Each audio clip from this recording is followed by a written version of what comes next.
Friends welcome to my channel. అందరూ ఎలా ఉన్నారండి? ప్రతి ఒక్కరికి ఎంతగానో ఉపయోగపడే మన ఇంట్లోన కిచెన్లోన చేసుకునే పనులను సింపుల్గా చేసుకొని మన టైంతో పాటు మనీని సేవ్ చేసుకోవడానికి చాలా ఉపయోగకరమైన టిప్స్ని అయితే ఈ వీడియో షేర్ చేయబోతున్నాను.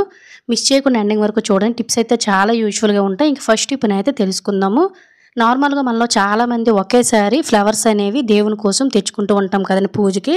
ఇలా తెచ్చుకున్న ఫ్లవర్స్ అనేవి జస్ట్ మనకు 1-2 రోజుల్లోనే వాడిపోయి కుళ్ళిపోయి పాడైపోతూ ఉంటాయి.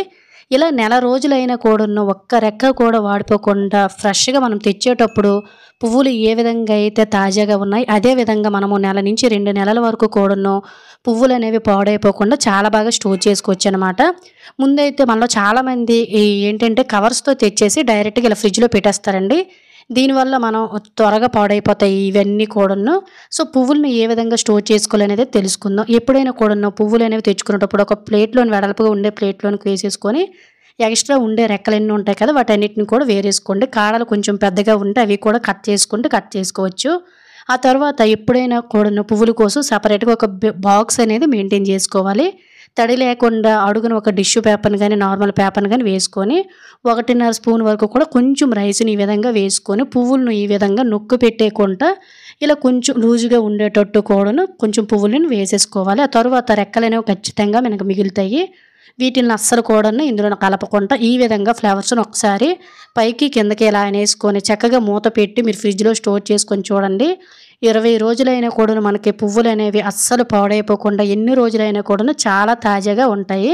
ఇంకా సెకండ్ టిప్ని అయితే తెలుసుకుందాం. ప్రతి ఒక్కరు కూడా ఇంట్లోన రెగ్యులర్గా ఫేస్ చేసే ప్రాబ్లం ఏంటంటే ఇది సింక్ అనేది మన ఇంట్లోన ఎంత ఎక్కువగా వాడుతామో అందరికీ తెలిసిందే. ఇటువంటి ఓల్డ్ సింక్లు అనుకోండి ఇంకా ఒక్కసారికి మనకి ఇలా నాచు అనేది పట్టేస్తూ ఉంటాయి. స్టీల్ సింక్లు అయితే మనకి ఎల్లో ఇష్గా అయిపోయి స్మెల్ కూడా వచ్చేస్తూ ఉంటాయి.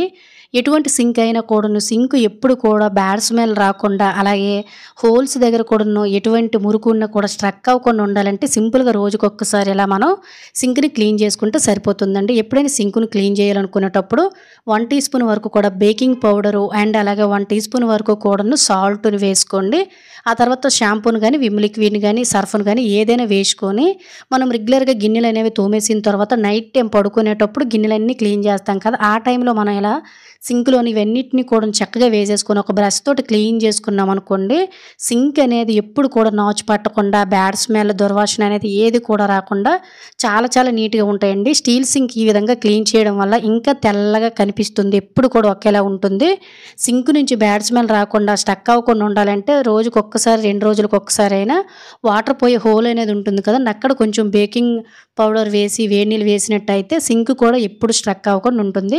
ఇలా నైట్ టైం రోజుకు ఒకసారి క్లీన్ చేసుకున్నట్లయితే మనకి కూడా చాలా మంచిదండి. ఎందువల్ల అంటే మనకి సింక్ శుభ్రంగా ఉంచుకోవడం వల్ల ఎటువంటి ఇన్ఫెక్షన్స్ అనేవి కూడా రాకుండా బ్యాడ్ స్మెల్ లాంటివి కూడా ఏమీ ఉండదు. సింక్ ఎప్పుడు నీట్గా ఉండాలంటే ఖచ్చితంగా ఇలా ట్రై చేసి చూడండి. ఇంకా మూడవ టిప్ అయితే తెలుసుకుందాము.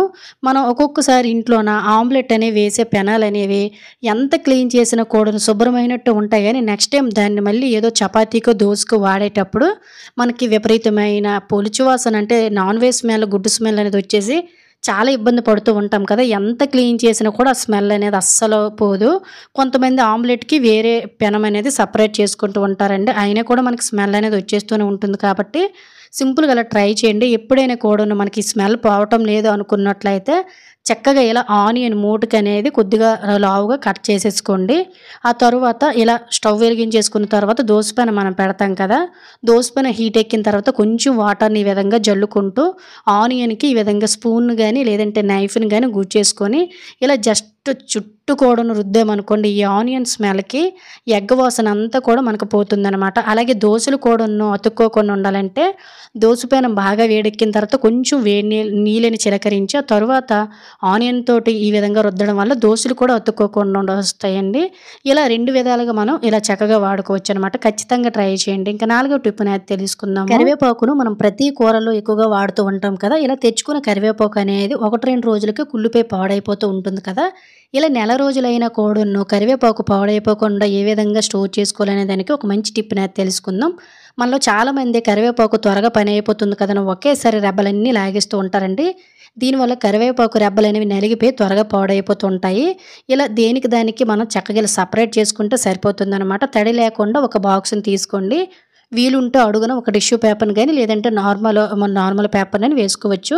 నేనైతే ఎప్పుడు ఇలా డైరెక్ట్‌గానే వేసేస్తానండి. కరివేపాకు అనేది కొంతమంది వాష్ చేస్తూ ఉంటారు.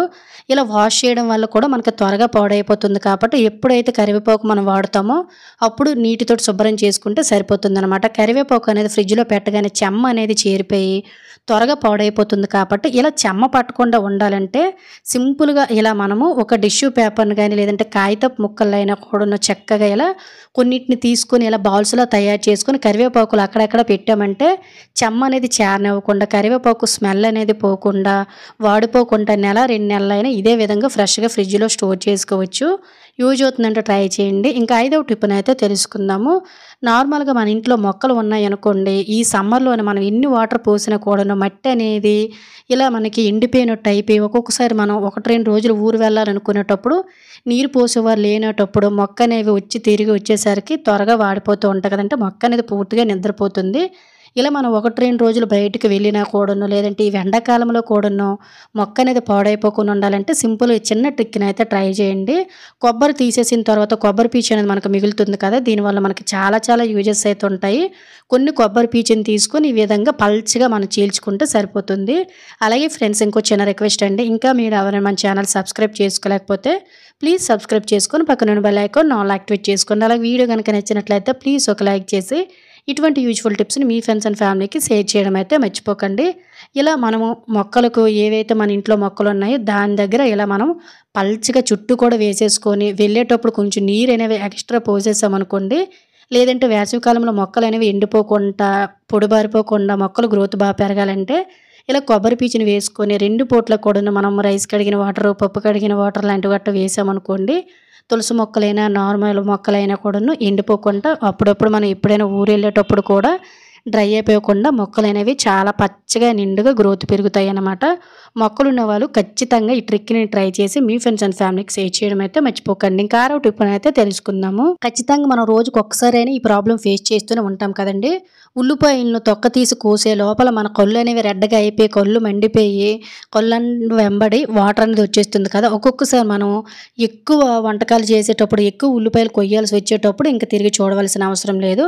ఇలా ఎన్ని కేజీలు ఉల్లిపాయలు కోసినా కూడాను కళ్ళు మండిపోకుండా సింపుల్‌గా ఏ విధంగా పొట్టుతో పాటు కళ్ళు మండిపోకుండా ఉండాలంటే సింపుల్‌గా ఇలా ట్రై చేయండి. కొంతమందికి ఉల్లిపాయ కట్ చేయాలంటే అందుకే చిరాకు అనేది వచ్చేస్తుంది. అలాగే ఉల్లిపాయ కట్ చేసేటప్పుడు చేతులు కూడా స్మెల్ వచ్చేస్తాయి కదా! ఇలా స్మెల్ కూడా రాదన్నమాట.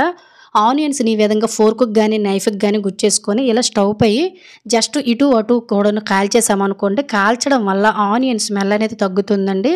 కట్ చేసేటప్పుడు మన చేతులు వాసన కూడా రాదు. ముఖ్యంగా పొట్టు అనేది మనకి ఒక్కొక్కసారి పల్చటి పొట్టు అనేది సరిగ్గా రాదు కదా! ఇదంతా కూడా చాలా నీట్‌గా వచ్చేస్తుందనమాట. అంటే పైన పొట్టు అనేది చాలా నీట్‌గా వచ్చేస్తుంది. ముఖ్యంగా మనం ఎన్ని కేజీలు ఉల్లిపాయ కోసినా కూడాను అస్సలు కళ్ళు మండిపోకుండా, కళ్ళు వెంబడి వాటర్ అనేది రాకుండా చకాచకా ఉల్లిపాయలనైనా కూడాను కళ్ళు మండిపోకుండా ఎవ్వరైనా చాలా ఈజీగా కట్ చేసేయొచ్చండి. ఉల్లిపాయ పొట్టు కూడా చాలా శుభ్రంగా వచ్చేయడమే కాకుండా ఇలా ఉల్లిపాయని కాల్చి వండడం వలన కూర అనేది మరింత రుచి పెరుగుతుందన్నమాట.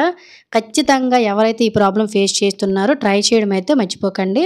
సో ఇది ఫ్రెండ్స్ ఈరోజు వీడియోలో అయితే టిప్స్. ఈ టిప్స్ అన్ని మీకు యూజ్ చేయని అనుకుంటున్నాను. టిప్స్ కనుక యూజ్ అయినట్లయితే please like, share, subscribe my channel. Thank you for watching.